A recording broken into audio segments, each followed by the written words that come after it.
Chapter 7. More, more, more.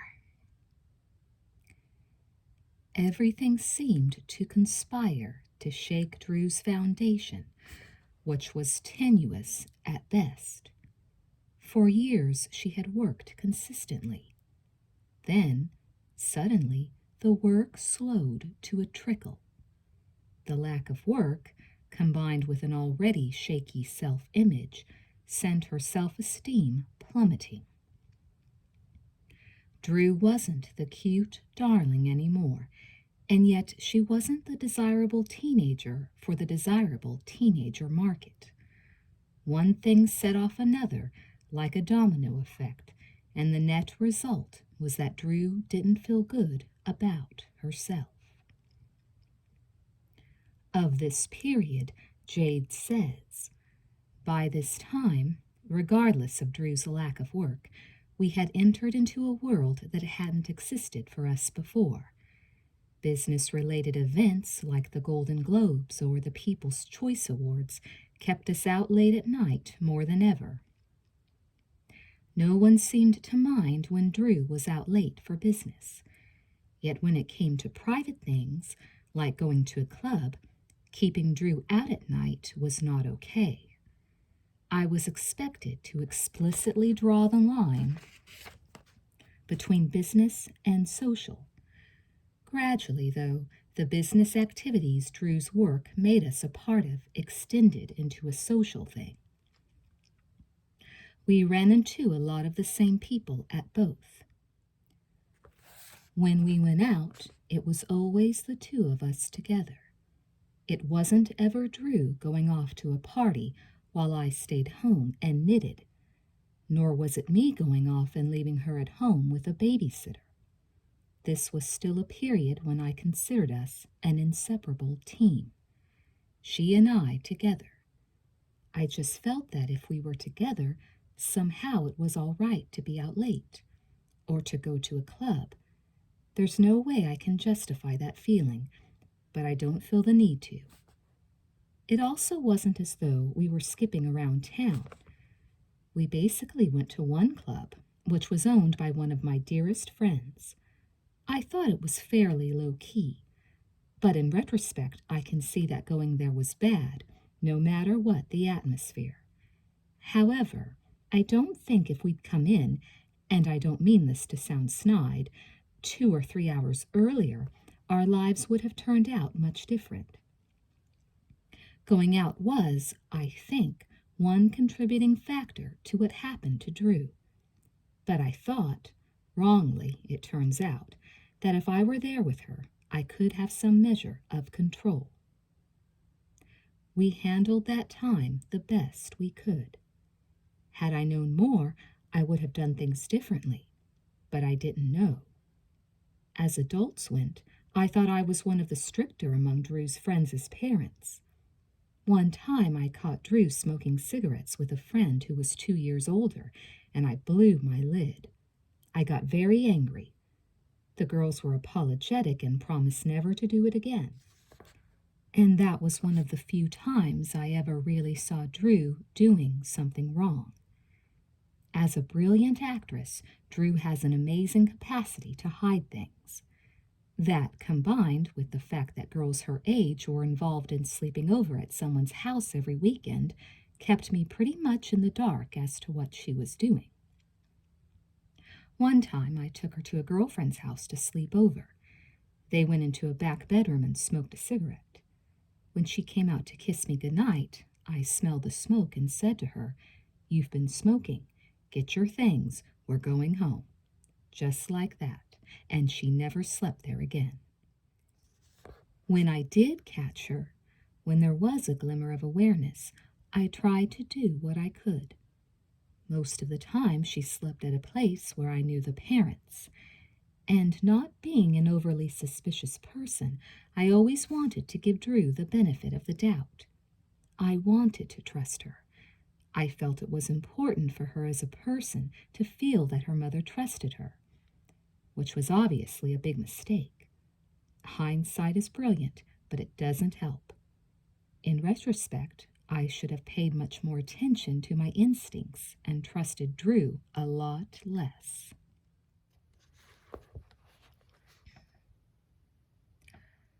But it wasn't just Drew whom she should have been more wary of. There was no reason to distrust Alex Kelly. Jade had met him years before through friends.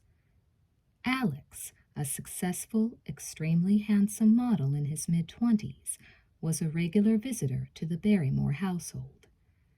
A good friend is how Jade described him. Drew thought him mondo cool. They shared the same taste in nightclubs, where Alex would good-naturedly oblige Drew with a spin on the dance floor.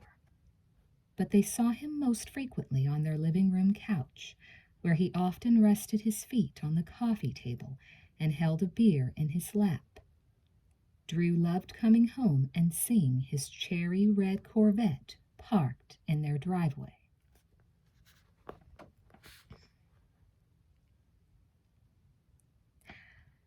I was always begging him for rides. One night, I convinced him to take Chelsea and me to Magic Mountain, an amusement park known for its spine-chilling roller coasters. He said okay, as long as we got permission from my mom. She said fine. Why not? My mother trusted him.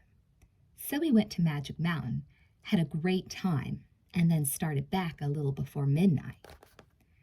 When we were almost home, Chelsea and I convinced Alex to stop at a liquor store for some beer.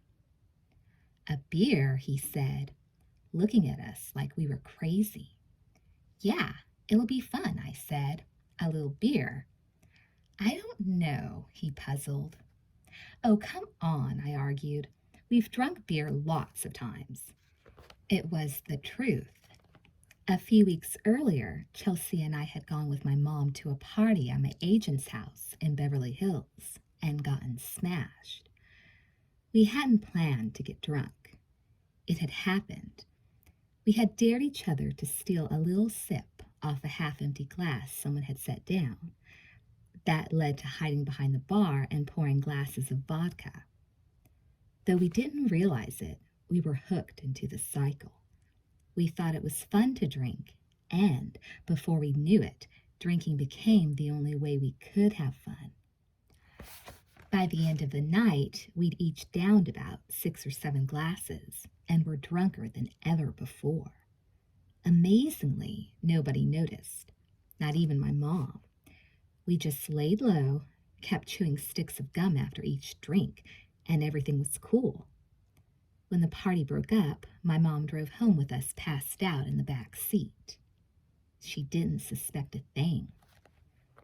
After giving Alex a carefully edited version of this tale, he debated the dilemma for a moment and then said, okay. We smiled, pleased. The fun was just starting. He pulled into a liquor store and came out a few minutes later with a 6-pack of Corona and some cups. Pour it in the glasses, he instructed. It'll look kind of weird to have 2 little girls in my car chugging from bottles. For the next hour and a half, we drove around, drinking and laughing and listening to the stereo. We had 2 beers apiece, then returned home. We were absolutely having a blast when we walked in the front door laughing and singing. My mom kissed me hello and gave me a funny look. Is that beer I smell? She said. I turned on the actress in me. Yeah, Mom, I smiled. Alex gave us a sip of beer. Really? She said, glancing over to him. Yeah, he nodded, lying through the teeth. They were begging me. Yeah, just one little sip, Mom. We wouldn't leave him alone. He kind of had to. She reluctantly said okay and let it drop.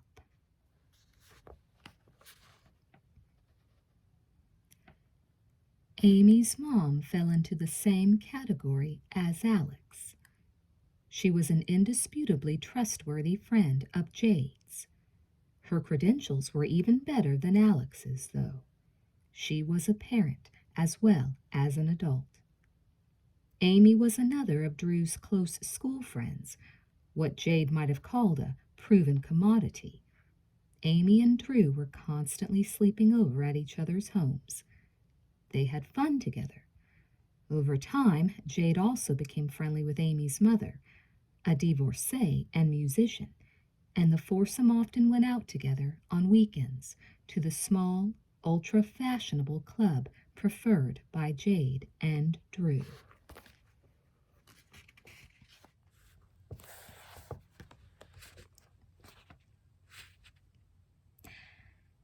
The excitement of a typical night at the club began when we started getting dressed. We dressed to kill. Mini skirts, black lace, high heels, heavy makeup, perfume, the works. It was as if we were getting into costume. My mom seemed to always approve. She'd come in my room to check on our progress and say, "Oh, you girls look adorable." That was hardly the right word, though, because by the time we piled into my mom's car, we looked 18 instead of 11, like we'd stepped out of an MTV video. Then again, we were going to an exclusive, ultra-trendy nightclub where dress standards were set by the likes of Madonna and Cher, and the onlookers were comprised of Jack Nicholson, Angelica Houston, and Warren Beatty. So if anything, people thought we looked cute and stylish rather than what we actually were. Little kids playing dress-up. We'd arrive at the club and my mom would go off and do her thing, leaving me and either Chelsea or Amy, my usual companions, to ourselves. If I was going to get away with hanging out at the club, I knew I had to be cool and keep my behavior toned down, relatively speaking. It wasn't like I'd hide. I didn't have to. Everyone at the club knew me. I knew them. It was kosher. I'd sashay in with my mom and friend like I was at a relative's house, which it sort of was, and there was an enormous party in progress. Like everyone else who showed up, I'd first check out who was there, then glance over at the dance floor and inhale the rhythm of the evening. The layout of the club was such that Chelsea and I set up camp in an upstairs loft that was off limits to clubgoers. It was our private balcony, a perch from where we overlooked the entire club, particularly the bar. Early on, I told the club's owner, "If someone comes in who shouldn't see me, I'll stay upstairs. Just tell me." A former actress and one of my mom's dearest friends. She was cool. "Okay," she said, "but only you and your friends are allowed to go up there." That was perfect. With my mom doing her thing, we'd go up to the loft and immediately take out our cigarettes and start smoking, not unlike the people down below. And we'd start out watching the bar for drinks people set down that were still half full. When we spied one or two, we'd make a beeline down the stairs, swipe the glasses, and quickly bring them back up. If anyone had seen us, we would have been nailed. It would have been serious.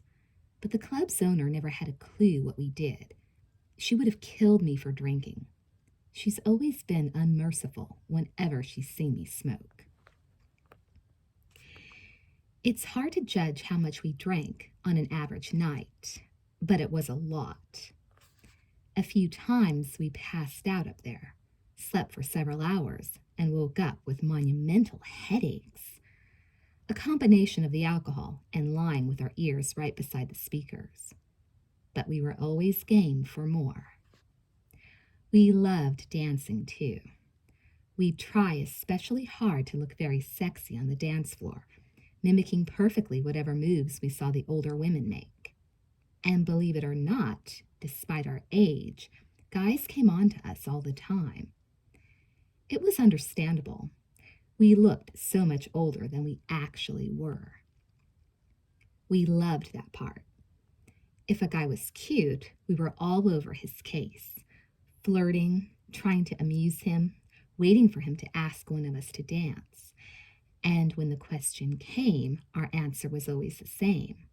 Sure, if you'll get us a drink. That was our line. Anyway, one particular night we left the club. Me, Chelsea, my mom, Amy, and her mom, around 2 a.m.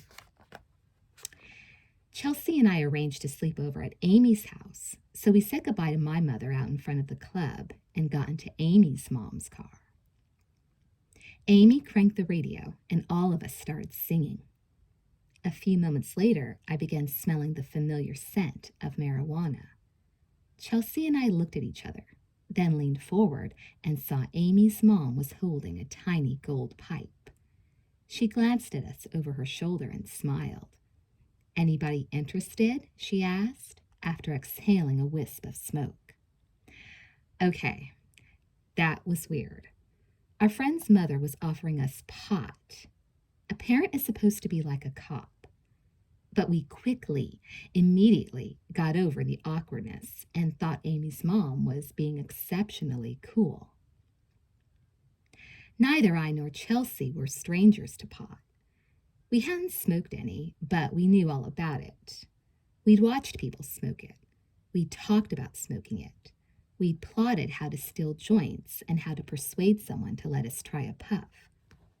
In school, we'd been lectured about the evils of pot.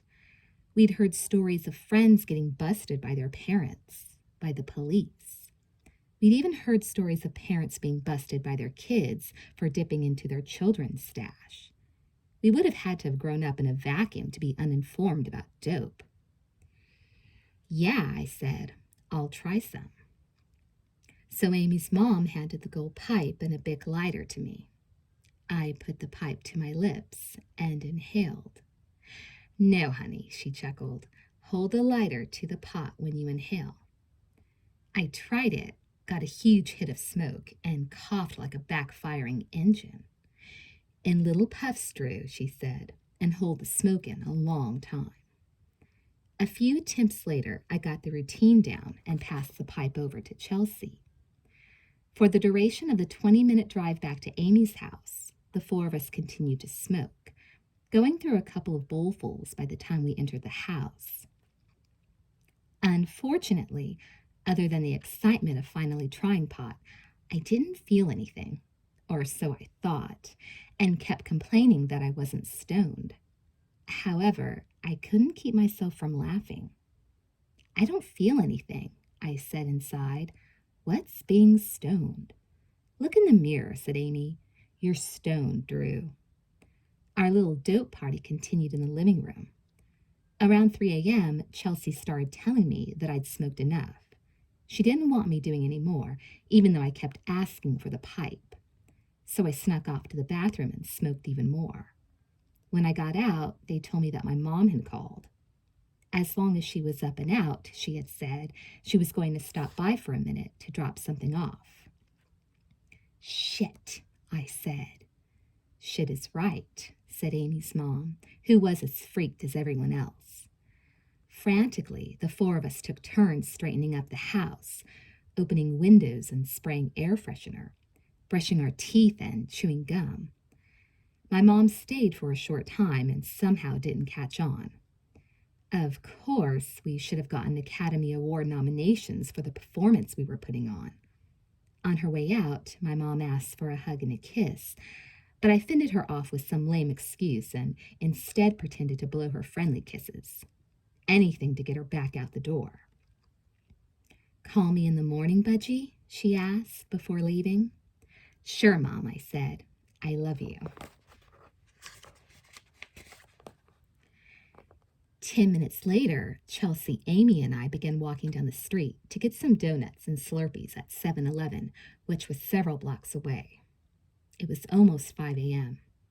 We got down to the end of the front walk when Amy's mom called after us. "Girls, where are you off to?" 7-Eleven, said Amy. "Oh, would you bring me back some juice?" And so began the practice of getting stoned. It was a welcome addition to Drew's already considerable repertoire of cigarettes and alcohol. It also became her preferred antidote to the psychological distress of school. Pot was more easily had than alcohol, too. All Drew had to do was pop over to Amy's and smoke out with Amy's mother. The odd assortment of musicians and stragglers who collected there were always ready for an impromptu party. Amy's mom would have hit the roof if we'd asked for a drink.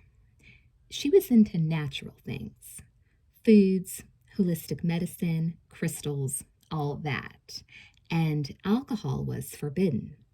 However, pot was fine.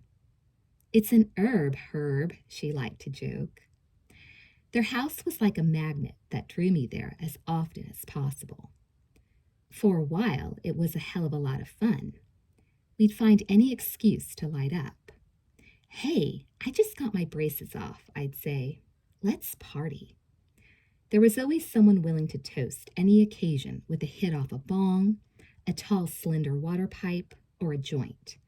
The excuses I made up for partying were always ridiculous, like getting a new dress or flunking a paper, ditching a class and getting away with it, or, worst of all, not having anything else to do. Hey, I don't have anything to do, I'd say. Let's get wasted. In school, where we learned about marijuana in health class, pot was always said to be non-addictive, unlike alcohol, cigarettes, cocaine, and harder drugs, which nobody ever expected to encounter anyway. Never mind that waiver almost made pot seem okay to try. You knew you weren't going to shrivel up and die in an alley from it. However, what no one ever explained is that the way marijuana enables you to forget your problems is 100% addictive. The drug itself may not be addictive, but if you've got things bothering you, as I did, you're going to get hooked on whatever helps you to shove them aside. And I was someone who had problems.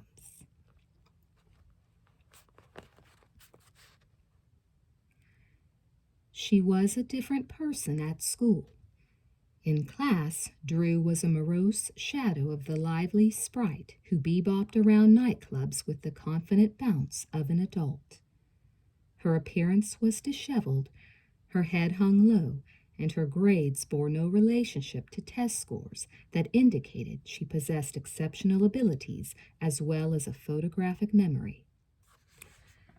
Drew complained constantly about the group of boys who insisted on making her school life miserable, and 3/4 of the way through the 5th grade, the country school's principal asked Jade to come in. Something, he said, had to be done about Drew's relationship with the boys, and he felt it was time for the parents to get involved. He called Jade and asked her to meet with the mothers of the boys and resolve the problem. But only one of the other mothers showed up, and my mom came home frustrated. The rest obviously didn't think there was a problem, which shows how out of tune parents can be on issues involving their children. My mom badly wanted to do something to help, but there didn't seem to be any solutions. No matter how much I complained, though, there weren't many alternatives. I had to go to school. It was a no-win situation. I was trapped between the guys who picked on me, the teacher who humiliated me, and my mother who didn't understand why I wasn't bringing home better grades. I suffered through getting C's and D's and feeling like the lowliest, homeliest, and dumbest creature at the place. All that was compounded by drug use. In the hospital, drug use is called self-medication. Instead of dealing with whatever pain or troubles you have, you medicate them. The problems are still there, you just don't feel them until the drug or alcohol wears off. Then you medicate again. That's the cycle I was entering. When I felt pain, I medicated it. Alcohol, marijuana. She knew they made her feel good when she was down. Though Drew's use was still infrequent, it was still enough to alter her personality and change the relationship she had with her mother, It revamped the way she thought about everything.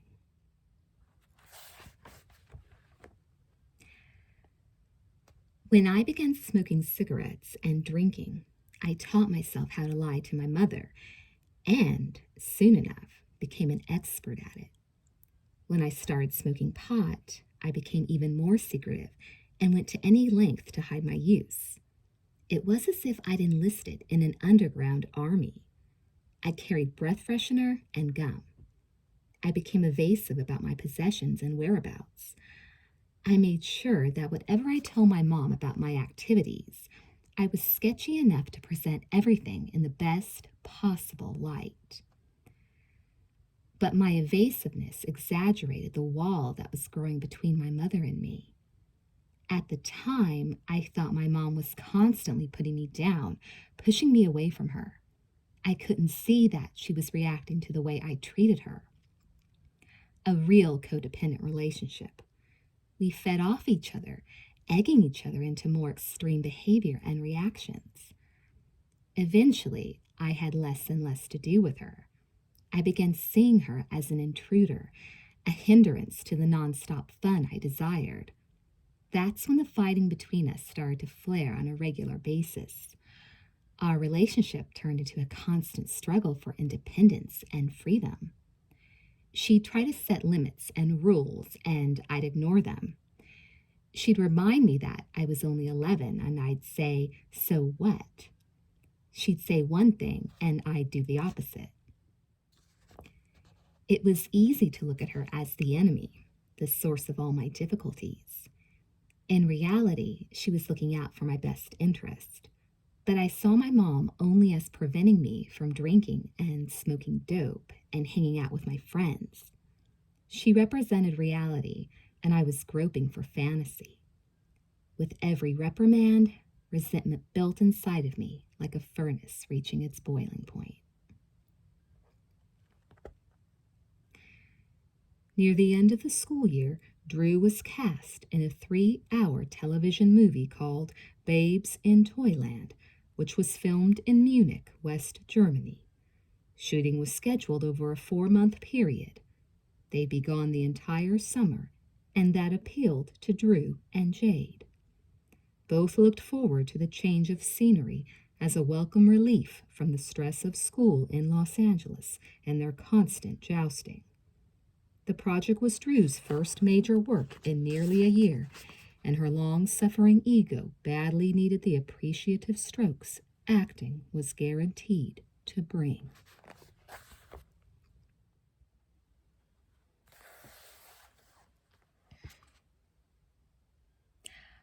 What a relief.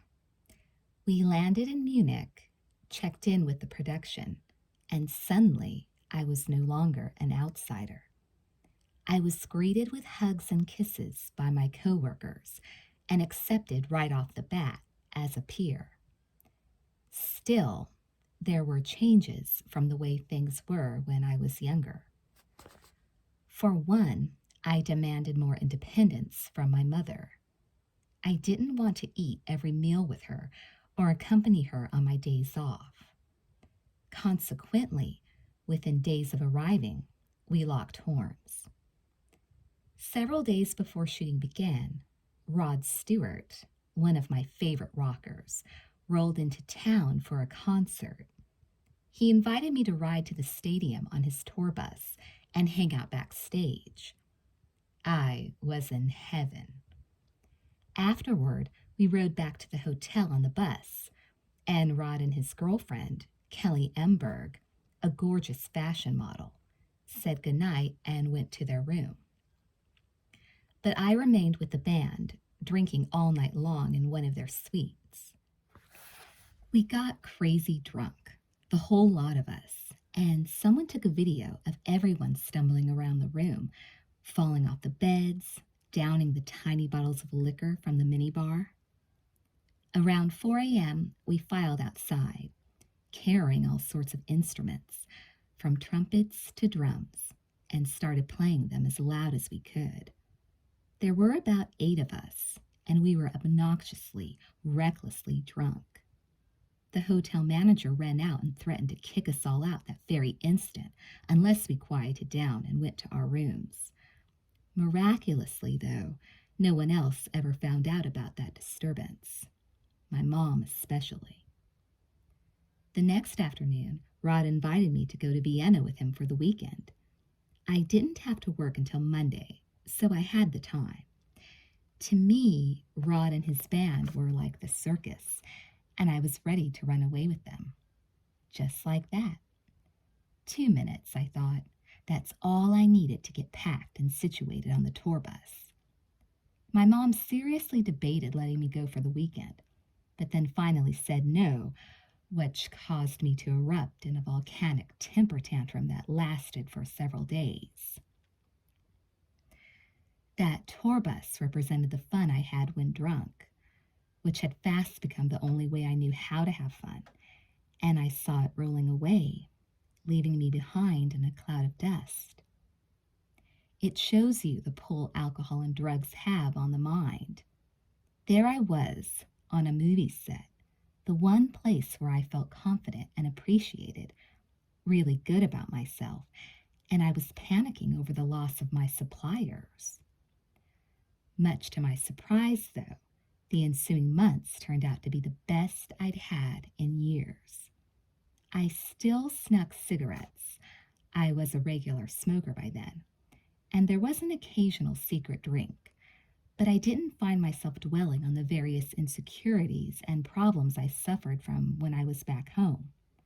My place on the set was well defined, and I was treated the same as everyone else.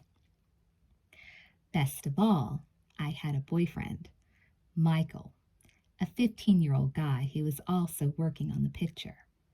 Michael was the first boy with whom I ever seriously made out. When word got around the set that we were a hot and heavy item, Mom felt it necessary to give me what amounted to my sex talk. "Drew," she said, "do you need any help understanding boys?" I shook my head, no. "Well, if you do," she said, "come to me first, okay?" "Yeah, sure." More important, at least to me, is that Michael was the first boy who ever told me that I was beautiful, in a way that I believed it. He told me one night when we were out on a date, walking through town, browsing in stores and looking at our reflections in windows, and he said it so casually and matter-of-factly that it rang true. He gently kissed my cheek, looked at me with loving eyes, and said, "Drew, you really are beautiful." I felt good about myself. For a day or two. At the movie's wrap party, Drew kept her goodbyes short and sweet, promising to stay in touch with everyone she'd become close to over the past 4 months. But she never did. No one ever did. That was the toughest part. As always, she grew attached to people who filled a significant void in her life, and then, at the end of a project, they were torn away. Drew arrived home more certain of one thing: her fondness for getting drunk and stoned. Later, she recorded those sentiments in a journal she tried keeping for a brief time. She wrote, "I truly believe it was over that period that I decided being loaded was a new way of life for me. My depressions were more frequent and deeper than ever before, and getting loaded was the only way I could rise above those depths. 6 months after getting back, I had an awful fight with my mother and slammed the door to my bedroom so hard the house shook. I sat down and stared for the longest time at a bottle of extra-strength aspirin I'd grabbed from the bathroom. I was meditating on the possibility of death, suicide. I entertained the thought. To just close my eyes and be done with the suffering struck me. Death seemed so peaceful. All those pills. I wondered how fast I could get them down. I didn't do it. I don't know why. since I clearly saw myself swallowing handfuls of pills and then lying down on my bed and going to sleep forever. But I remember thinking, well, if I'm not going to die and get rid of the bad feelings, then I will drink them away. The near-fatal moment recorded in her diary was all but forgotten in the morning when Jade pulled a sleeping Drew from bed and forced her to go to school. She was then in 6th grade at Cal Prep, another small, exclusive, and expensive private school. Jade hoped the environment at the new school would be kinder to Drew and the teachers more understanding of her erratic schedule. As for Drew, though, she hated the prospect of being the new kid in class for the 4th time in 6 years. She felt anything was better than a repeat of the agony she incurred the past 2 years at the country school. However, her adjustment to Cal Prep turned out to be a pleasant surprise. It wasn't that Drew suddenly found her new classes stimulating or her teachers inspiring. No, her improved outlook had nothing to do with a better academic climate. Rather, for the first time, Drew was attending a school where there were other children, 11th and 12th graders, and, unlike kids her own age, she related to their maturity. They accepted her, too. Within a matter of weeks, she fell right in step. The older kids laughed at my jokes, listened to my stories, and basically accepted me for who I was. There was none of the pettiness or jealousy I expected from kids my own age. It was a big leap in confidence for me, one that I wouldn't give up for anything, and that eventually proved detrimental and destructive. See, the crowd I hung out with, all seniors, was a collection of good kids turned bad.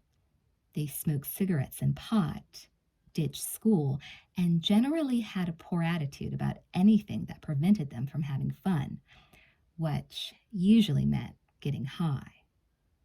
Also, having friends with cars made me mobile and changed my life. Suddenly I had the freedom I'd craved, and I exercised it without discrimination. Together we ditched school pretty often, usually to go out and smoke a cigarette or eat lunch out. Any place where we could hang out and bitch about what we thought were our rotten lives. On weekends, we'd cruise around town until midnight, then get high and see the Rocky Horror Picture Show. That was a regular routine. Or we'd find out whose parents were gone for the evening and hit their liquor cabinet.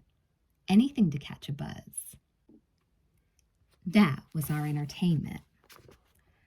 I was so much younger than everyone else, but it never mattered. I made up for it in experience. I'd been to clubs, and they hadn't. I could teach them how to blow smoke rings. I knew how to drink. Little, stupid things like that. I was adopted almost like a mascot.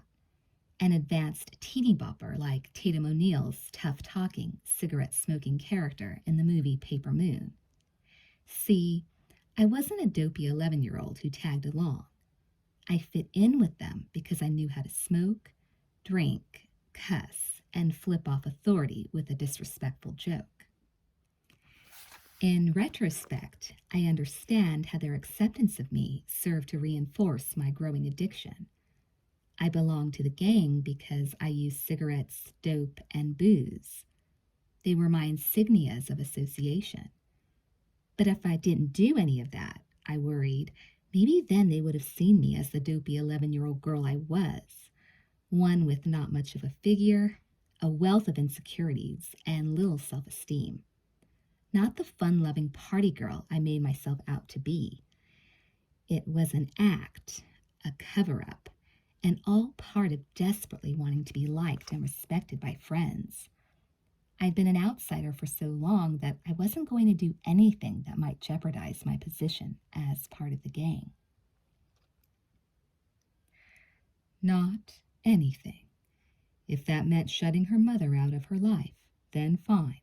That's what she'd do. As weekend partying overflowed into weeknights, Drew found herself becoming increasingly alienated from her mother. It was inevitable. There was so much to her life that she had to keep hidden from Jade. There was so much she had to keep hidden, period. But pot and booze and cigarettes turned her into a whole different Drew from the one her mother knew. In the house, they were like two strangers meeting for the first time and discovering they had nothing in common except for an old friend. In their case, that old friend was the old Drew. Forget it. Never mind. Lay off. That's how I talked to my mother. God, was I getting to be a bitch. But that was me, and yet that wasn't me, if that makes sense. The whole process of shutting down my emotions, of excluding my mother from my life, was a slow, painful one. It picked up steam as the school year progressed, and my attitude toward partying changed to one of more, more, more. I was constantly jockeying for more freedom. We clashed almost daily. I wanted to get out and get stoned. When I wasn't able to, it was automatically her fault. She became the villain, the cause of all my unhappiness. In my mind, I concocted an elaborate sense of injustice for which I blamed her. Looking back, I can see how unhappy and miserable I was with myself. But somehow, I managed to blame all that on her. I saw her as my manager and no longer my mother. I convinced myself that she was trying to exploit me, living off the money I earned and going to clubs on the carpet of my fame.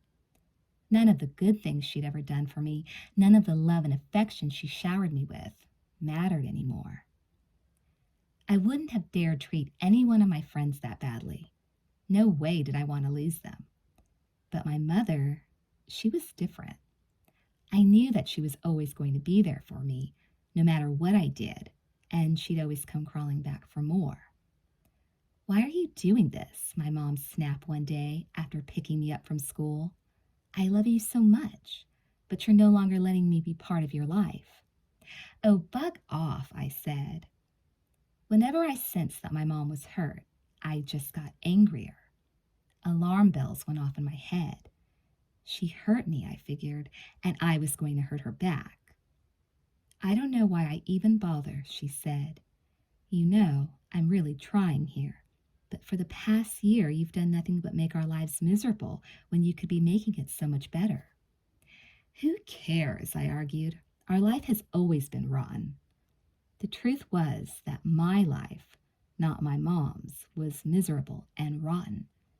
I just didn't want to see that. I didn't want to acknowledge it. My mom was trying to help me, trying to get me through what she could see was a difficult period. She didn't have a clue as to how difficult, but I didn't offer any clues. I turned her away at every opportunity.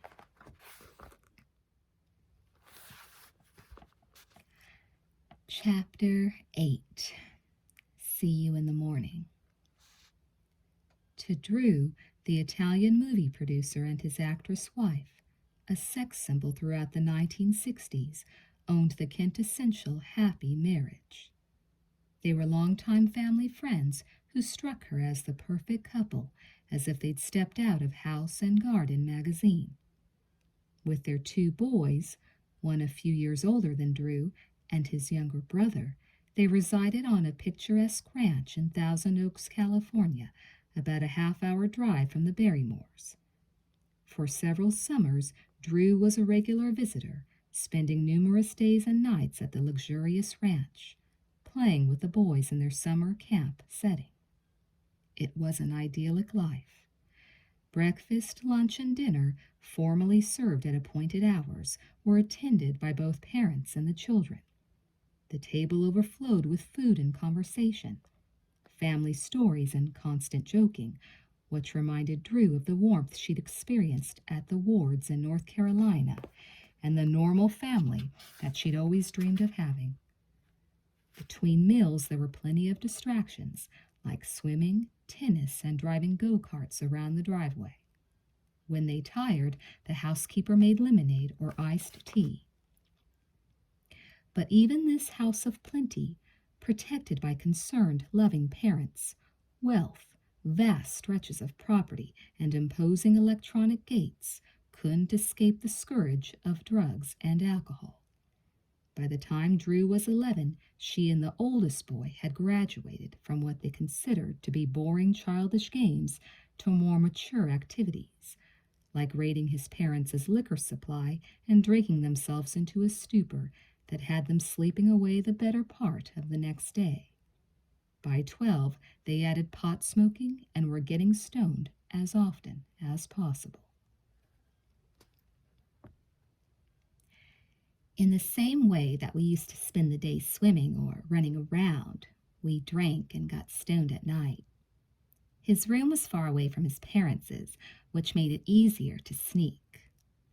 Plus, it was right next to an entertainment room where there was a huge bar.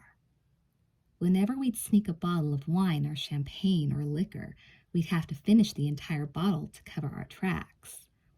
We went to great lengths to keep everything secret, not just from his parents, but from the maid as well.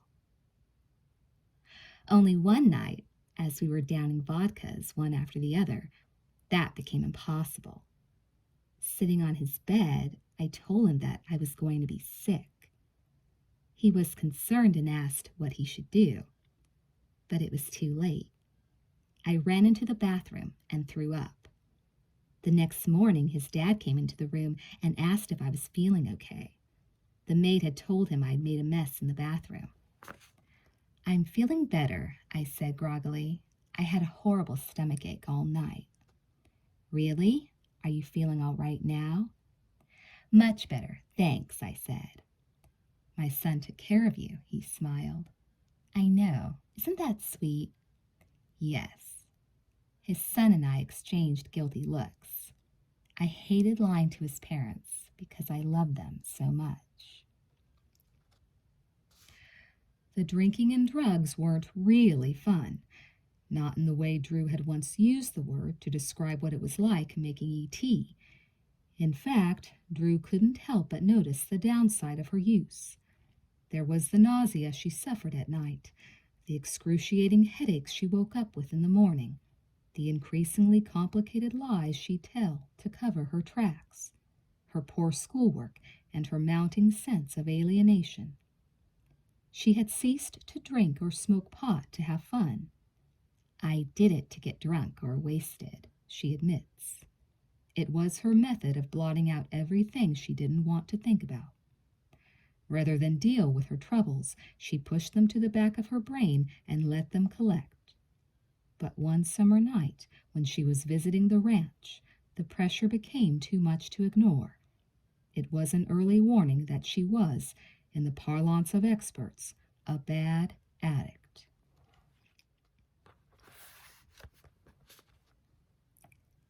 I had an anxiety attack, a full-blown anxiety attack that struck me like an eruption, a huge, uncontrollable emotional explosion inside my head.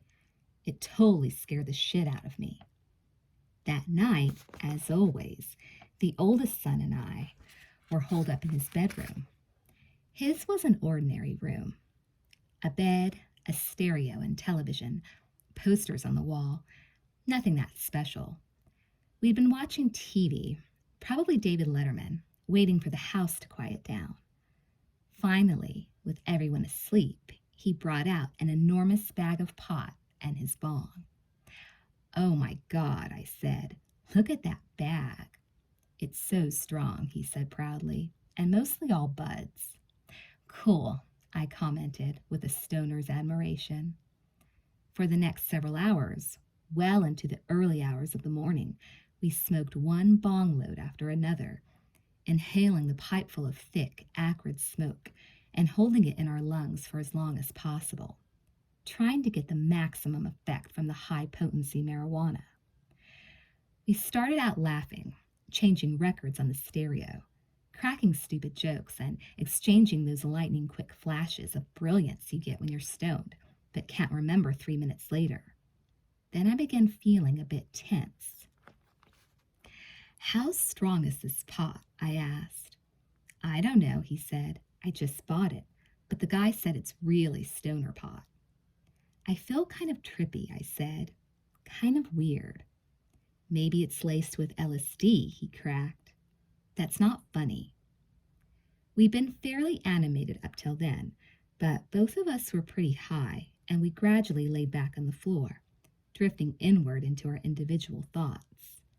My eyes were closed. I ran my fingers through my hair and felt the music vibrate through me. I could almost see the wheels in my mind spinning too fast, like playing a 33 and a third record at 45. Nothing was clear. Nothing was focused.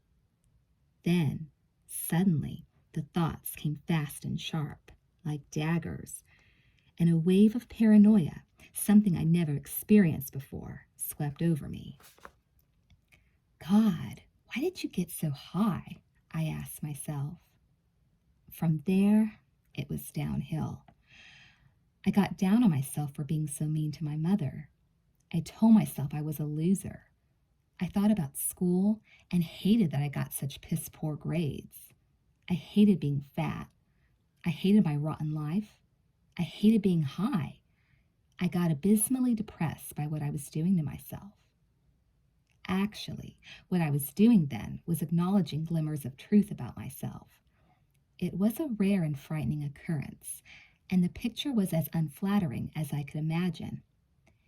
Yet, or because of it, through it all I kept taking hits off the bong and getting higher and higher, trying to blot out all the unpleasantness. "Do I look pale?" I asked, growing panicky. "Not really," he said. "Are my hands shaking as much as I think they are?" "They're shaking a little," he nodded. "I feel strange too. Like you're having trouble breathing?"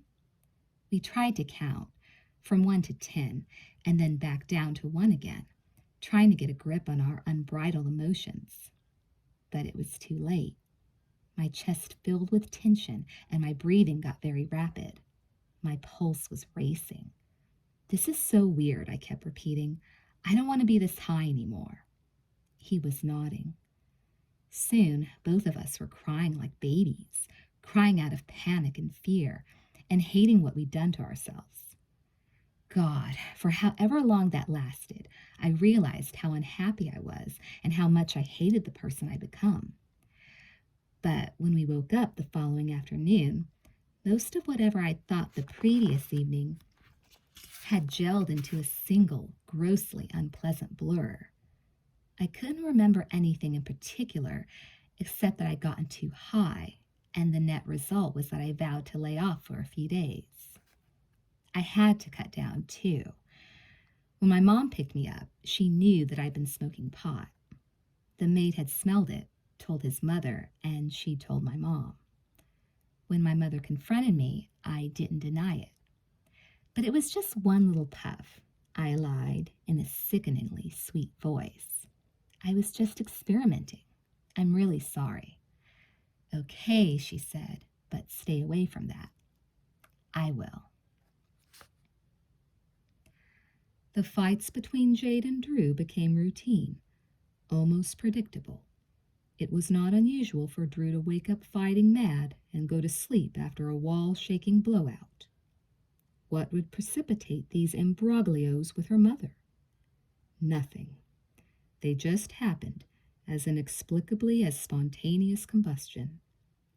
To Jade, the situation was a living nightmare.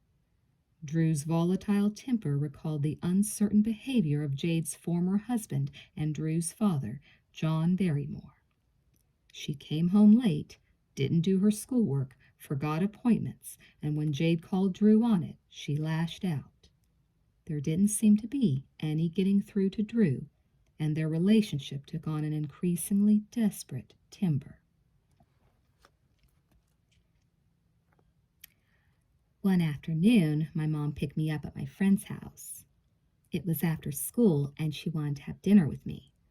I was supposed to be at Chelsea's, though, and brush my mom off with some rude remark. It was typical of me, but it set her off. You know, it's getting so I can't stand you, Drew, she started. Oh, just take me to Chelsea's, I snapped. I'm already late. Listen to you, she shrieked. I hate the person you've become. And that started it. I sat there, staring out the window and ignoring her, while my mom raged on, screaming at me at the top of her voice. She called me names: loser, asshole, bitch, and I started to cry. It wasn't the names that hurt. It was that she was telling the truth. I was a loser, an asshole, and a bitch, and I didn't like hearing it one bit. As I cried, she went on, not unlike the way I talked to her, only she was justified in her attack. But then something inside me snapped. I couldn't take one more word, not a single sound more. I whipped around the front seat and slapped my mom in the face. The sound of my hand against her face made a loud crack that filled the car like an explosive. She was stunned and appalled. She pulled the car over and stared at me, fuming. She didn't say another word till we pulled into the driveway. But I've got to go to Chelsea's, I whined. She looked at me like I was the saddest case she'd ever seen. You're grounded, she sped out. 2 weeks.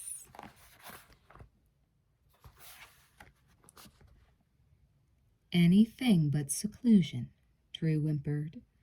But Jade was adamant about making the punishment stick, and every day for 2 weeks, a terribly gloomy Drew came home after school and parked her unhappy frame in her room. The company was horrible.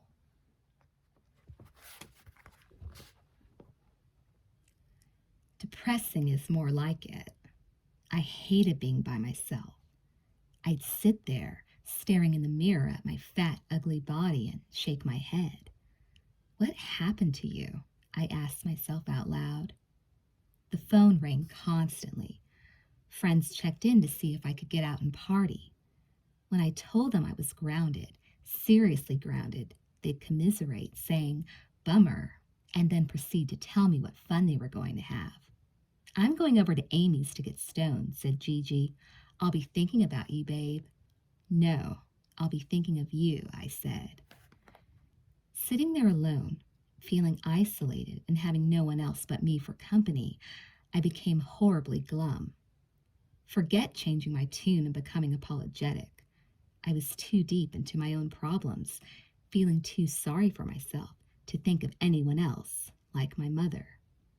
All I thought about was the fun I was being deprived of. Of course, that fun was booze and pot. Shows you how addicted I was already.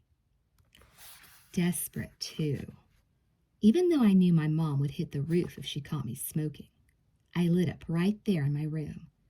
I didn't care what happened if she caught me. How much worse could it get, I thought. So I sat in front of the mirror, slipped my Marlboros out of my bag, and fired one up. What a sad picture.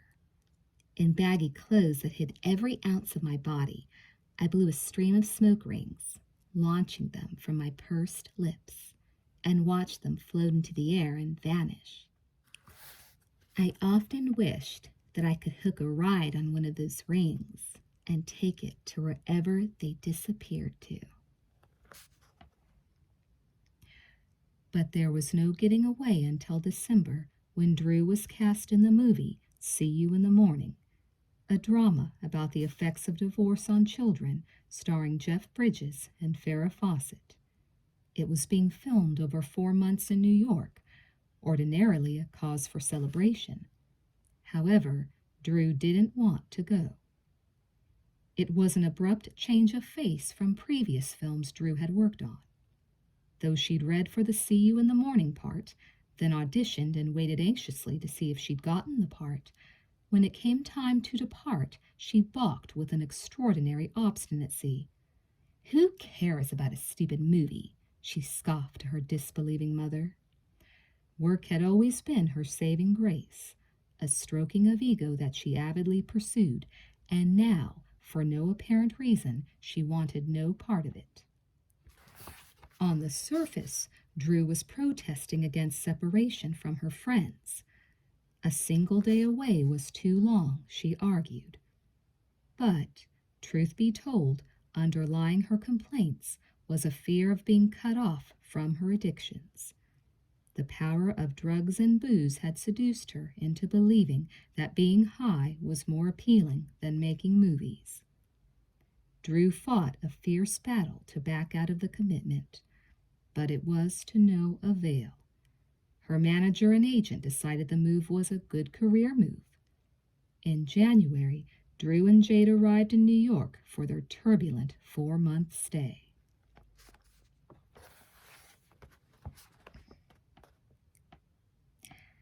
I cried all the way to the airport and continued crying throughout the plane flight.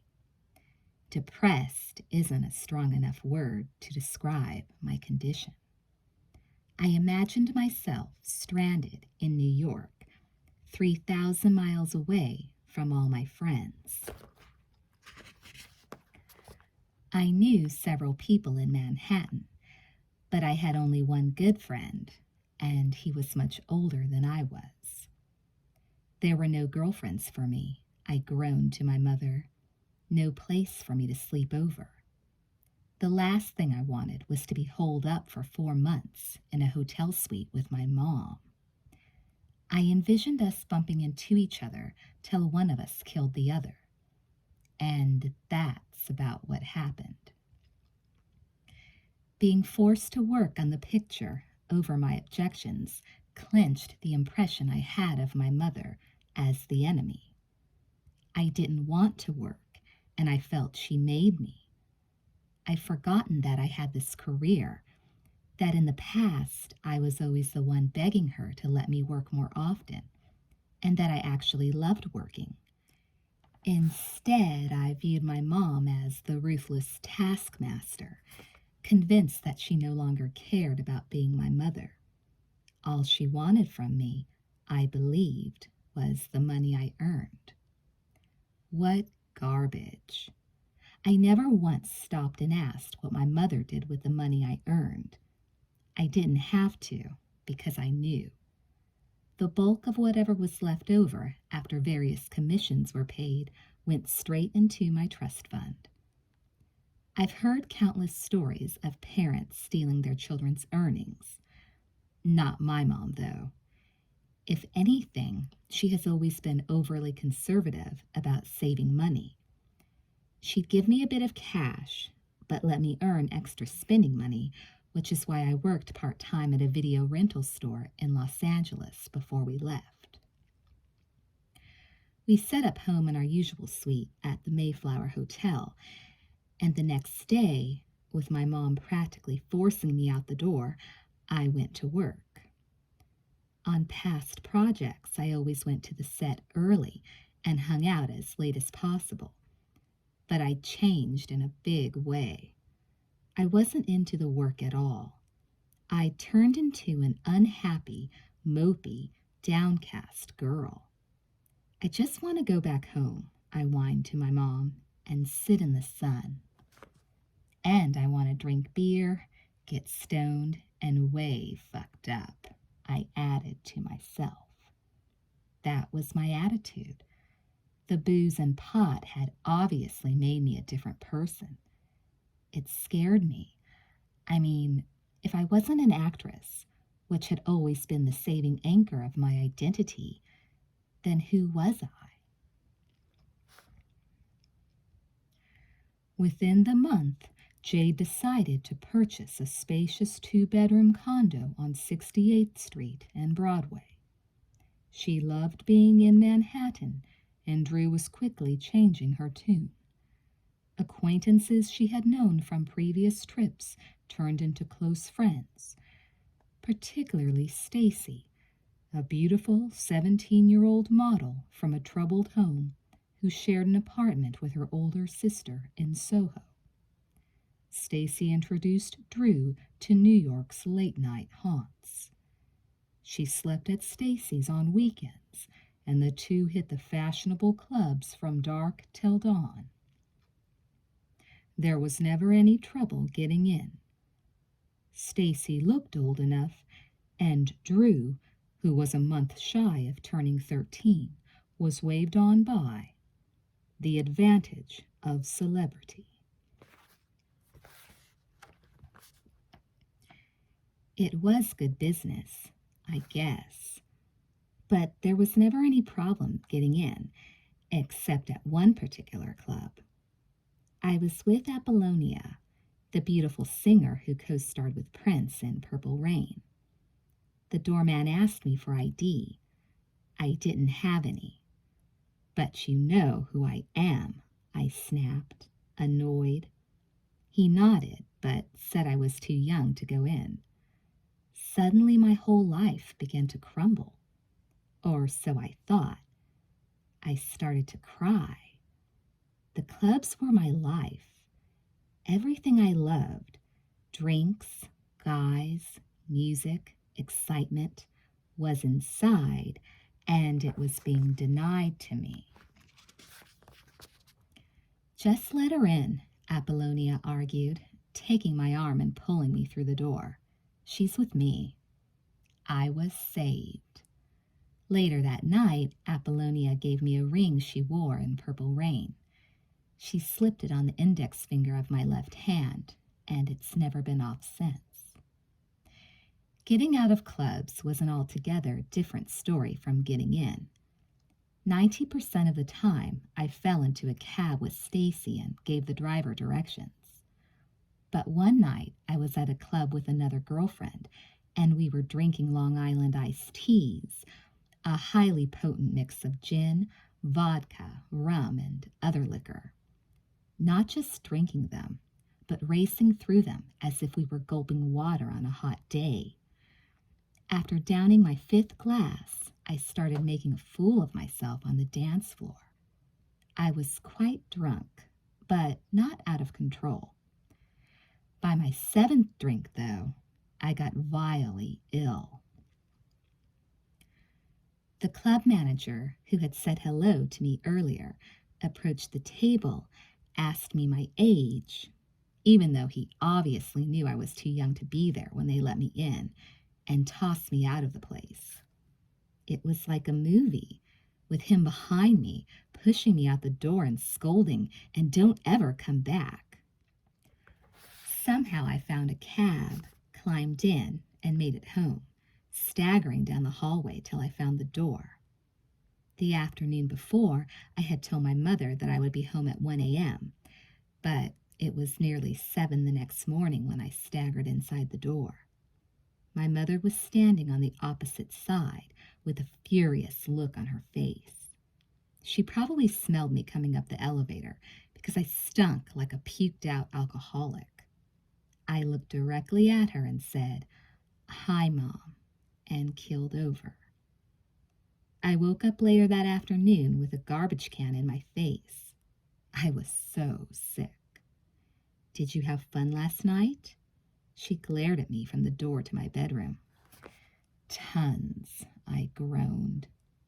"Good," she said, "because that's the last fun you're going to have for a while, young lady. You're grounded for 2 weeks. Sequestered in the condominium, the tension between Drew and Jade was thick enough to cut with a knife. Instead of talking over their differences, they glowered at each other like 2 boxers.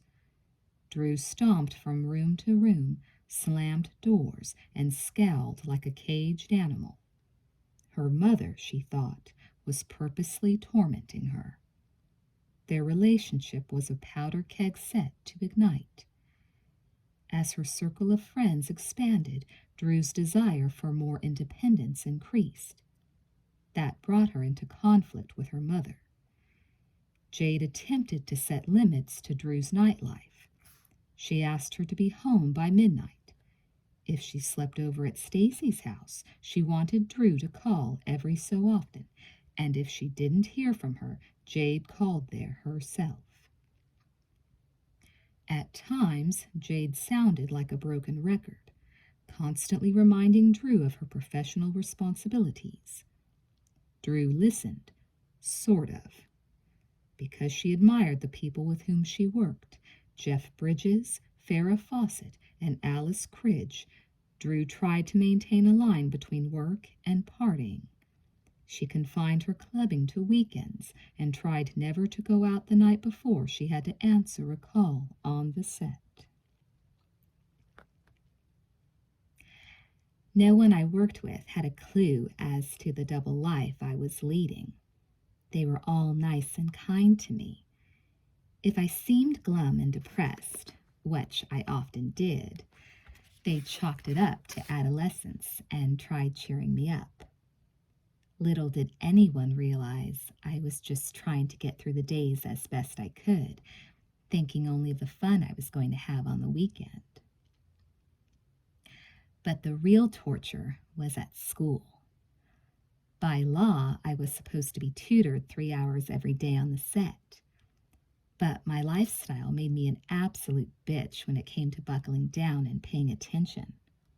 School was hard. I couldn't keep up with the work. Concentrating was impossible, and I didn't have the inclination to study. I made the situation even worse, too, by jerking around so much that I had to spend numerous Saturdays banking extra school hours, which only infuriated me more. When I could have been out with my friends, I was sitting in a cold, empty room doing schoolwork. However, as the weeks wore on, it became increasingly difficult for Drew to differentiate between work nights and weekends. All she talked about was being with her friends, going out, dancing, and partying. Were it not for Jade, Drew would have stepped out every night. But Jade set up restraints in an attempt to control her daughter, and that stirred up the conflict they had hoped to leave behind in Los Angeles.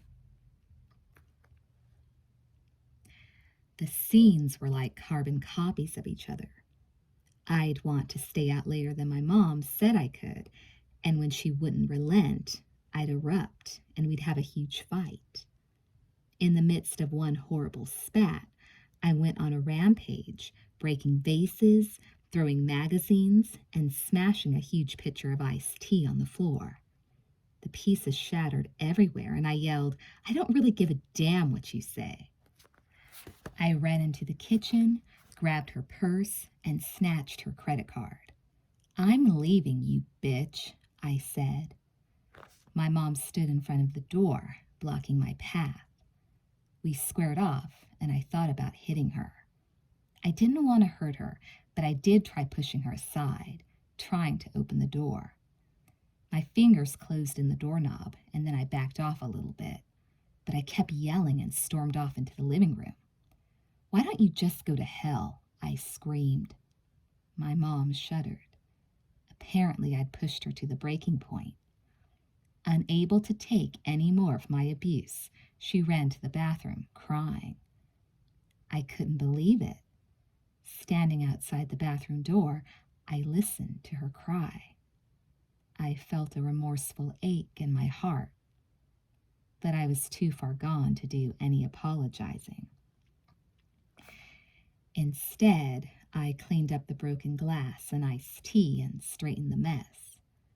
I still had her credit card in my pocket. I still wanted to split.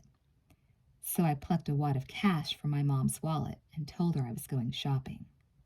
"I can't stay here anymore," I called. There was no answer. My mom let me walk. She probably didn't want me around anymore either. Peeling the crinkled bills from her pocket, Drew bought a pair of roller skates, which became her primary means of transportation around Manhattan. Taxis were draining her of the precious cash she needed for clubs at night.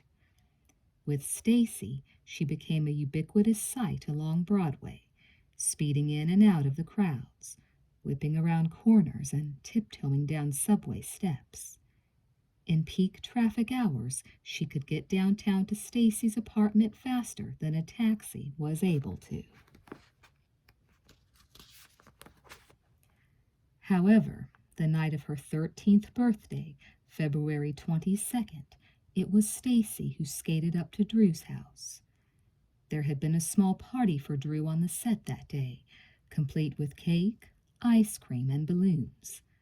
She had even enjoyed herself. However, by nightfall, Drew's cheer had disappeared, and she felt compelled to get out of the house. A premature worldliness had made her a prisoner to her age. "Why are you so depressed?" asked Stacy. "I don't know," I said, "but if it wasn't for you, I'd probably kill myself right now." "Why?" "It's my birthday. I'm not happy about turning 13. It's such a lame age." "Yeah, but it's better than 12, she said. "That's true. But hey, it's the best year for you," she smiled. "You're finally a teenager." "Yeah, whatever. But I feel like I should be turning 16, not 13. "I know," she sighed. "Come on, let's go out." Nearly every weekend, Drew slept over at Stacy's, which also meant that nearly every weekend she was going out to clubs without her mother's knowledge. By the end of February, the cozy duo became an even cozier trio. I was at a club one night with Stacy, and another friend of mine was also there with this guy. She introduced him. His name was Bobby. I looked into his eyes, and for some reason, I immediately fell in love with him. We talked a bit that night, then went our separate ways. For days afterward, though, I couldn't get him out of my mind. I was totally infatuated with him. For the next 2 Fridays, I went back to that same club with Stacy, hoping to run into him. I kept thinking he'd be there. Finally, I was there one night, talking to my friend about him, when my luck changed. "Yeah, I can't get him out of my head," I said. "He's gorgeous, but it's more than that." "But you don't even know his name," she laughed. "I think it's Bobby." "Oh my God, you're pathetic," she laughed. "Wait, hold on. I think there's a guy waving to you." Both of us turned around, and it was him. I thought it was too good to be happening. Bobby and I went upstairs, where he bought me a bottle of champagne. We drank it and ended up kissing at the end of the night. Then he went home and I went to my house. All night I thought of him, nothing but him. The next day he called, and from then on, we were inseparable. Bobby wasn't like most of the guys Drew was usually attracted to. Like most kids his age, he experimented with drugs and drank at parties, and kept these practices secret from his folks. He was no Boy Scout, but he was a nice guy whose life seemed to be heading in the proper direction. Bobby was clean-cut, a top honor student at a private New York prep school, and he had designs on college. He had already received early acceptance to New York University. He lived in an Upper West Side apartment with his parents, and his, contrary to most of Drew's friends, was a happy home. It was no wonder she tried to spend all her free time at Bobby's. Drew's own home was anything but happy. She was more like a visitor, showing up at her apartment merely to collect a change of clothes, drop off her dirty laundry, and leave a note of her whereabouts for her mother. As for work, it was an interruption that Drew treated as a contemptible chore. She never missed a day, but she preferred to concentrate on the endless sleepovers she arranged, dates with Bobby, and club outings. If Jade dared ask a question, Drew rebuffed her with a sharp and wicked swipe. Drew didn't want to be bothered by her mother and went out of her way to set up smoke screens that would camouflage her clandestine lifestyle. Within 2 months of their arrival, Drew and Jade had become virtual strangers. I walked into our house one afternoon after having been gone for nearly 2 days. My mom knew that I'd been sleeping at Stacy's, but we barely spoken 3 words to each other. I'd called to check in, but that was it. She had asked me to get together for lunch or dinner. Something, she said. I never get to see you anymore.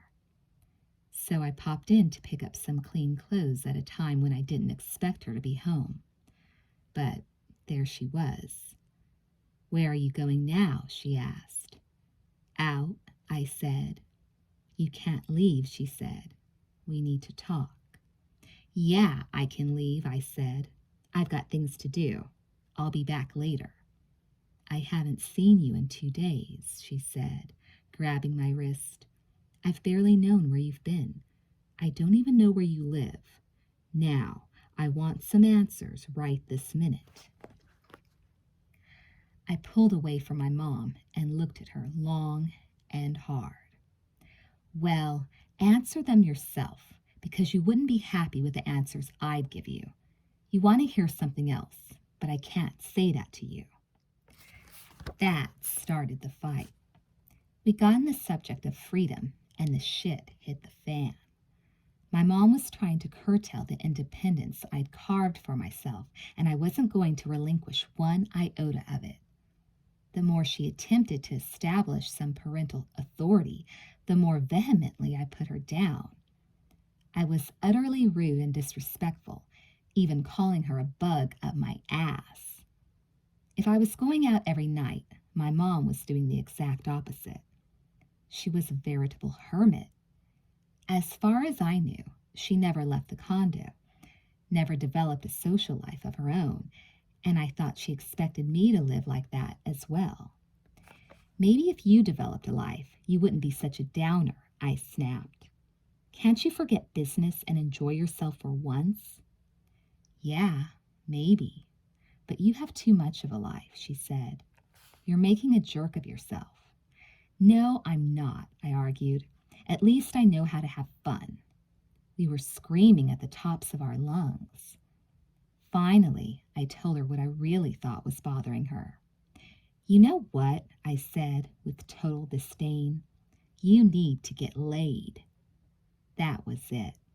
My mom stood up, scooped her wallet out of her purse, fished out a $100 bill, and threw it at me. Get out, she yelled. You don't like it here? Go find some place on your own. See if you can do any better by yourself. Drew didn't know how to say it any other way. You need to get laid. In the crudeness of such a bald statement, she unleashed years and years of resentment and hostility. Her mother had failed to supply a replacement for her father. She had failed to find a mate who could provide Drew with the paternal affection she so desperately craved. But Drew now had Bobby, a man of her own. They may not have been sleeping together, but he still provided her with the love and affirmation that filled her existence with meaning. Drew told her mother as much, not with eloquence or tact, and not even with a modicum of respect. But she damn well let Jade know that she had found love, and she'd found it on her own, and no one was going to rob her of it.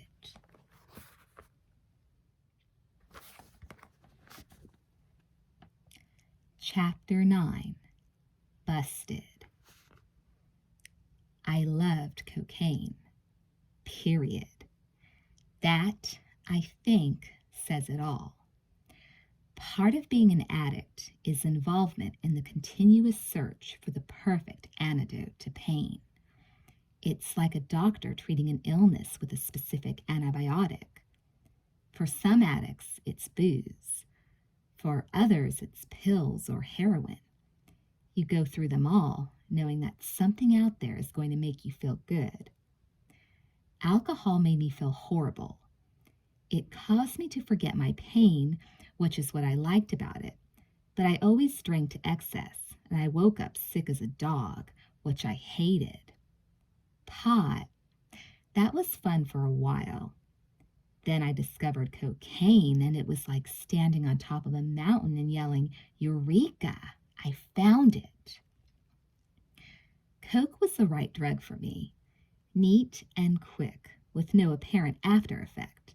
Coke allowed me to soar above my depression and sadness, above all my problems. What I couldn't see is that it eventually makes you go crazy. However, out of plain and simple fear, I didn't try Coke till I was back in Los Angeles. I was scared of what effect Coke might have on me. But in New York, I was around it often enough to not be naive about its thrilling high. The crowd I ran with in Manhattan always had drugs. Plenty of them. Whatever anybody wanted. Marijuana, cocaine, they were as easy to get as a newspaper, and there were many times when we actually bought pot right down at the newsstand outside Stacy's apartment. It was 35 cents for a paper and $5 for a tiny bag of pot. Stacy seemed to always know someone who had pot for sale. If not, we found someone on the street who was selling loose joints for a couple of dollars. In clubs, pot and Coke were even easier to come by. All you had to do was ask, order them up just like a drink. We'd either see a guy we knew who would turn us on to a dealer, or we'd recognize someone we knew who usually sold drugs. Then a quick exchange of money in a dark corner, and the deal was done. And once we got hold of them, a roach, a joint, whatever, we went into the bathroom, closed the door on a stall, and did them. Just like that. It was something that was kept low-key, but in the bathroom you could almost always smell pot or hear someone sniffing up a little cocaine. However, I didn't have anything on me when I showed up at Bobby's. My mom just kicked me out of the house, I said. What an asshole. Bobby refused to take sides in the fighting that went on between my mother and me. He didn't really care. However, he said I could sleep over at his house. We checked with his mother, who wasn't very inquisitive about my plight, and it was okay with her. Later, though, I think she called my mom to say that I was at their house. It was pretty hard to be around me for 5 minutes and not know that I just had a major altercation with my mom. With my lodging suddenly taken care of, I had $100 in my pocket. I've got some money, I said to Bobby. Let's go out for dinner. And this guy I know is having a party later, he smiled. He's getting a keg. Cool, I smiled. I'm going to get so fucked up tonight. That became the routine. Throughout March and April, Drew beat a steady path between Bobby's comfortable Upper West Side apartment and Stacy's makeshift Soho digs, where she usually spent the night. Half the time, the three of them would go out to clubs, and half the time they'd stay home and cook elaborate meals from the pages of Gourmet. No matter what, though, their activities were tainted by the hue of alcohol, pot, or cocaine, one of the three, or a combination. It depended on what they had at the time. She had long since called a truce with her mother and returned home. Survival depended on it. They tolerated each other, treating home as a demilitarized zone, where they were careful not to overstep the volatile boundaries they set in order to make it through the rest of their stay in New York. Jade didn't ask many questions, and Drew maintained a minimum level of respect. Jade worried. She spent lots of time worrying about Drew, talking to people Drew worked with on the movie, asking how she behaved, wondering just what was going on inside her daughter's pretty blonde head. But every time she tried to approach Drew, she was turned away. If she attempted to ask what was bothering her or sought the slightest glimpse of how she was conducting her life, Drew accused her of prying or of usurping her freedom. The net result was always the same, a fight that sent them both reeling into separate corners like two combatants who refused to throw in the towel. It was getting to be the same with Bobby, too. Not because he sought to control her or set limits she thought were too harsh. No, Drew and Bobby fought because in the haze of habitual drug and alcohol use, of which both of them were guilty, relationships suffer. They have to. Inebriation is a selfish activity.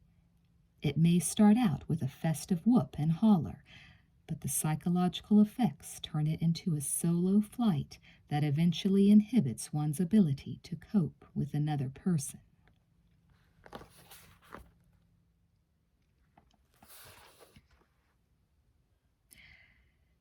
We were in a fight, a big one, but Bobby called me at Stacy's anyway. He said that he was coming over to see me. I asked where he was, and he said that he was at a nearby restaurant, that he'd be there in 5 minutes, and if I wasn't dressed and ready to go out, he'd barge in, dress me himself, and pull me out the door. "Try and make me," I said, hanging up the phone. 5 minutes later, we heard rocks hitting the window. I stuck my head outside and saw Bobby on the street, 3 flights below. "Come out here," he called. Naturally, I was dressed, as he'd instructed, and I told him I'd be right out. Then I turned to Stacy and another friend.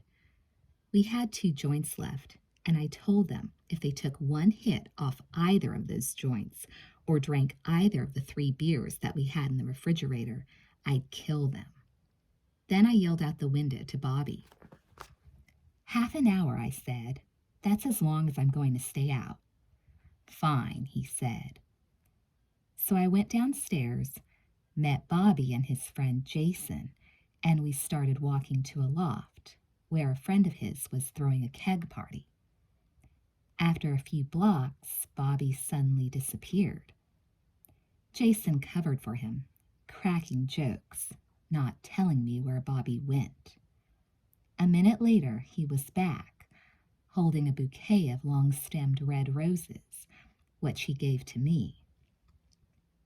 I smiled and took his hand as we walked. When we got to the party, there were probably 400 people jammed into the loft. We milled around, and then I went into the room where the keg was set up and stood in line for a beer. It was an enormous, brightly lit, overly crowded room, and I happened to stand in line next to Bobby's ex-best friend, Sam. They'd had a fistfight several weeks earlier over me when Bobby wrongly accused Sam of trying to move in on me. He'd never done that. We were close friends, but nothing more. Anyway, Bobby saw us there together and went crazy. "There's a bedroom upstairs," he screamed, "and you guys can go fuck each other if you want." Sam backed off, not wanting to fight. "Don't give in to him," I screamed at Sam. Then I turned toward Bobby, who was holding my bouquet of roses. By now, people had heard us screaming and gathered around, like they do when a fight breaks out. It was better than the music, that's for damn sure. I grabbed the roses and smacked Bobby across the face with them. Everyone started laughing, but I was livid. "You can't tell me who to be friends with," I screamed. "I'll be friends with whomever I want." "I've just wasted my money on you. I can see that," he said. "You can take your goddamn money and shove it up your ass," I said. The scene made the fights my mom and I had pale. We were pushing, kicking, and slapping each other. Everyone was staring at us, And when I noticed that we'd become the spectacle of the party, surrounded by hundreds of gawking people, I decided that was enough. I never want to see you again, I snapped and stormed out of the room. Holding but a single rose from the bouquet that I'd been hitting Bobby with, I stomped into the other room, the dance room, which, except for a swirling white light, was totally dark. And suddenly I heard the opening beats to mine and Bobby's song, Blue Monday by New Order, come over the sound system. We'd played that song thousands of times, over and over. I dropped the rose and started to cry. Bobby was coming after me, with the whole party trailing behind him to see what was going to happen next. "Look what you're making us do," I said, turning toward him. "You too," he said, picking up the rose I dropped. I was crying. "I love you," I said. "I love you too." We started dancing, alone, in the corner of the dark room. "Our song has saved us once again," I whispered. He smiled and held me close. "Bobby," I said, looking up in his eyes, "I'll always love you, till the day I die. So will I, Drew. So will I." Crying, I took the rose from his hand, kissed him lightly on the cheek, and walked out of the party. He started after me, but I was gone. I went back to Stacy's and got dizzy-eyed loaded. Stacy and I went down to the store 3 times that night to get more beer. Finally, we passed out. A year and a half earlier, during the time Drew was enduring so much ridicule at school, she and Jade had gone to the city animal shelter one afternoon and selected a fat, old cat.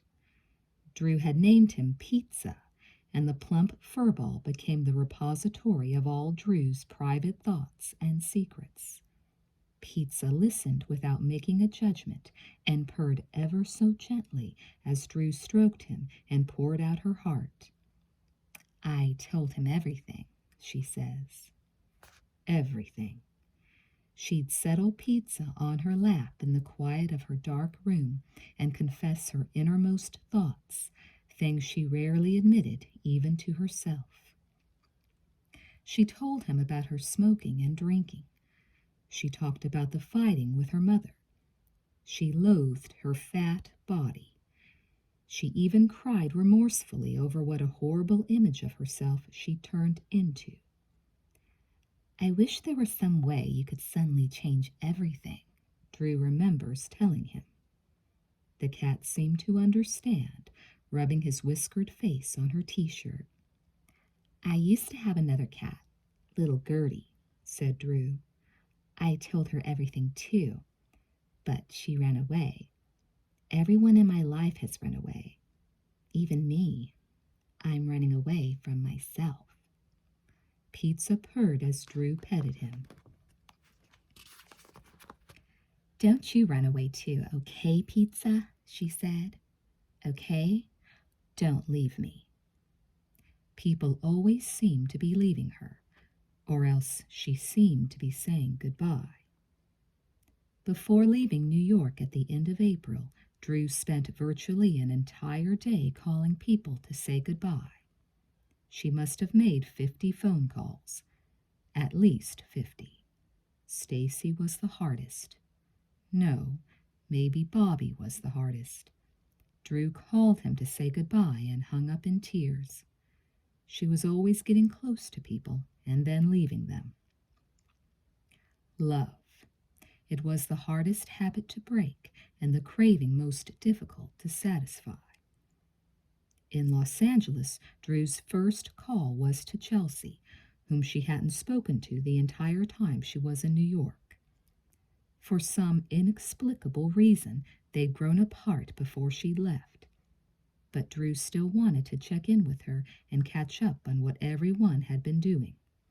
She wanted to see who had boyfriends and who didn't, stuff like that. Then she wanted to meet at Amy's house and get high, like they used to do. but Drew knew by the sound of Chelsea's voice on the phone that she wasn't the same girl as before.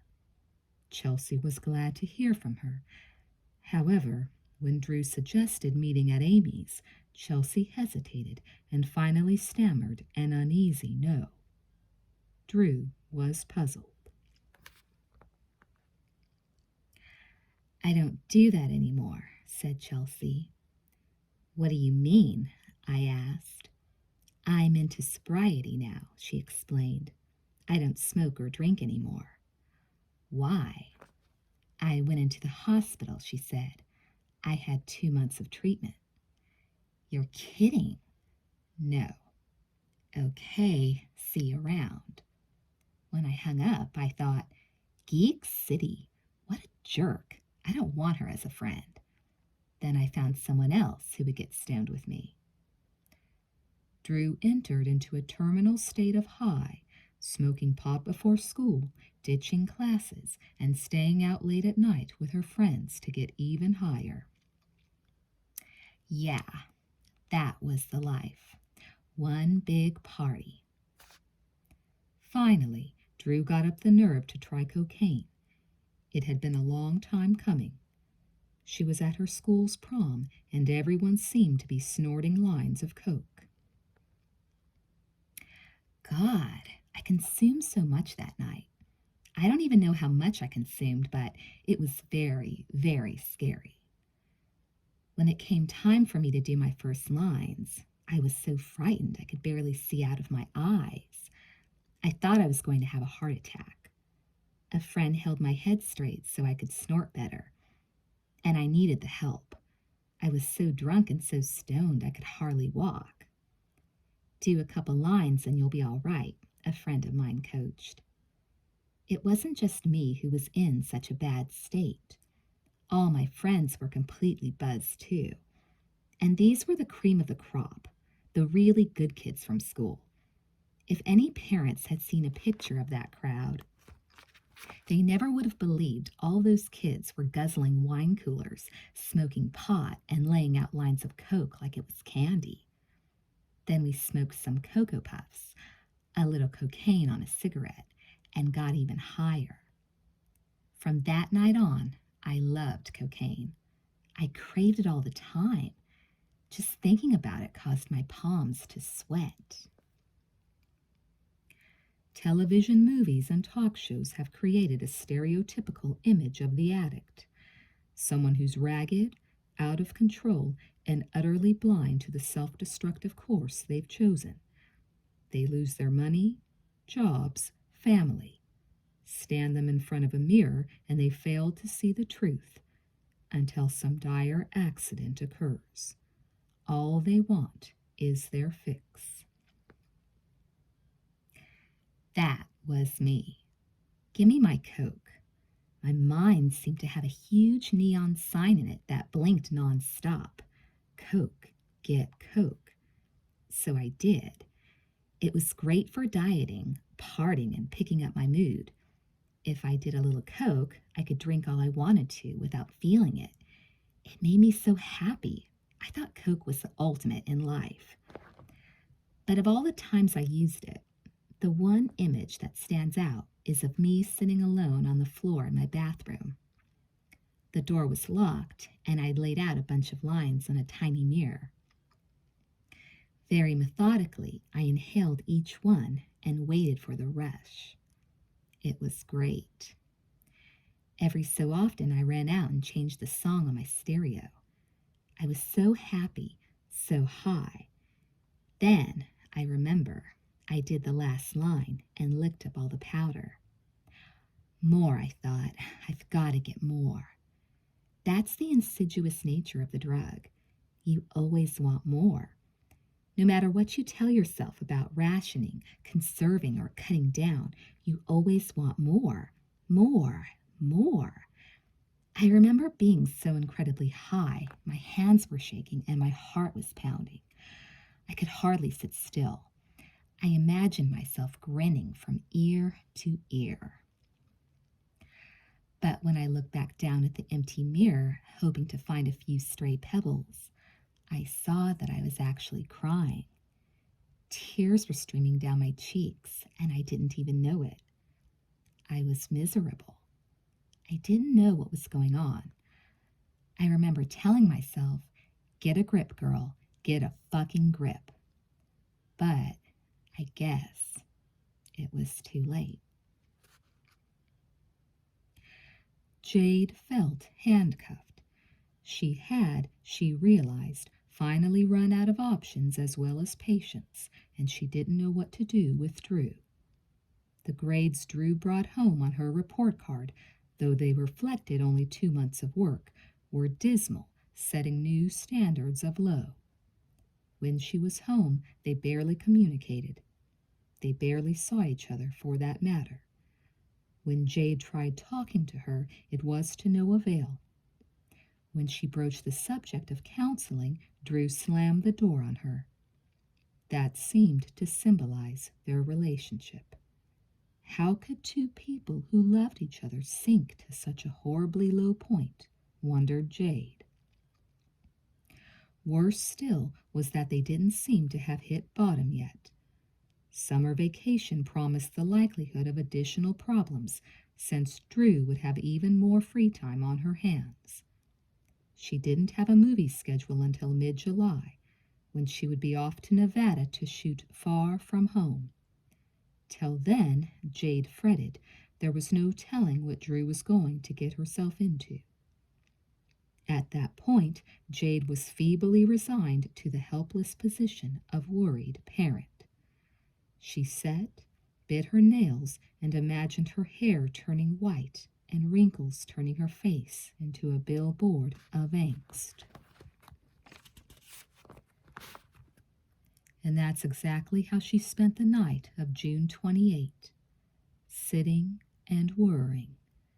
10 o'clock turned into midnight, Drew's curfew, and still there was no sign of her. Then the phone rang. "I want you out of the house," I told her. "When I get home, I want you out. I don't think you're treating me fairly, and so I want you to sleep somewhere else tonight." My mom was silent. "Okay?" I asked. "Okay, Drew," she said calmly. "I'll sleep at someone else's house tonight." I was so out of my mind that I thought I could say something as audacious as that and get away with it. So I hung up and thought, perfect. She'll be gone, so I can drink all I want and come home as wasted as I want, and there's not going to be any mother there to yell at me. I was out with friends. It was a warm summer night, and we were at a drive-in movie, a place where we knew it would be easy to score beers. We'd brought our own six-pack, and they sold glasses there. So we were set. And after talking to my mother, I felt free to consume as much as I wanted, which was a lot. And I did. By the time we started to my house, I'd drunk all or part of something like 12 or 13 beers. We were having a beer race, trying to see how many we could drink in as short a time as possible. If my mom wasn't going to be there, it didn't matter what condition I arrived in. Needless to say, I was pretty intoxicated by the time we pulled onto my street. Drunk out of my head is a more accurate description. The car we were cruising in was a convertible, a big old boat of a car. The guy driving was completely wasted and having a difficult time driving, but we didn't care. The radio was blasting and the hot air was rushing by. It was invigorating. We were high on alcohol, blitzed and giddy, and having the best time, laughing hysterically at everything anybody said. And all I thought was, I have the house to myself. I can drink all the beer in the fridge, all the liquor. I can blast my stereo. I'm going to have the absolute best time. Then we turned into the driveway, and I saw it. My mom's car was there, parked right in the middle, her usual spot. Instantly, every ounce of jubilation I'd been feeling turned into rage. I was steaming as I got out of the car and ran up the stairs and opened the front door. My mother was there waiting for me, anticipating the confrontation. "What the hell are you doing here?" I screamed. "I told you to get out of the house." My mother just stood there, looking at me with a blank expression. No, an expression of disbelief and sternness. I continued to rant and rave, but she wasn't feeding into my shit, which only made the tantrum I was throwing worse. I started throwing things, glasses, vases, anything I could reach. I couldn't see straight. I was so mad. Things were shattering all over the floor, and it still didn't faze my mom. She just stood there, her hands on her hips, watching. There was one sure way to provoke her, I thought. I'd grab a beer. That would get her. So I went into the kitchen and grabbed a can from the refrigerator. "You can't drink in this house," she said.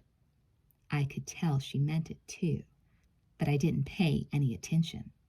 "I'll do what I want," I replied, and then stalked into my bedroom and slammed the door. Listening through the door, I heard my mom get on the phone.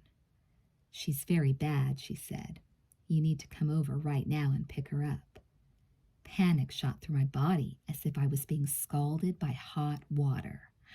Oh shit, I thought. The cops are coming to get me. What am I going to do now?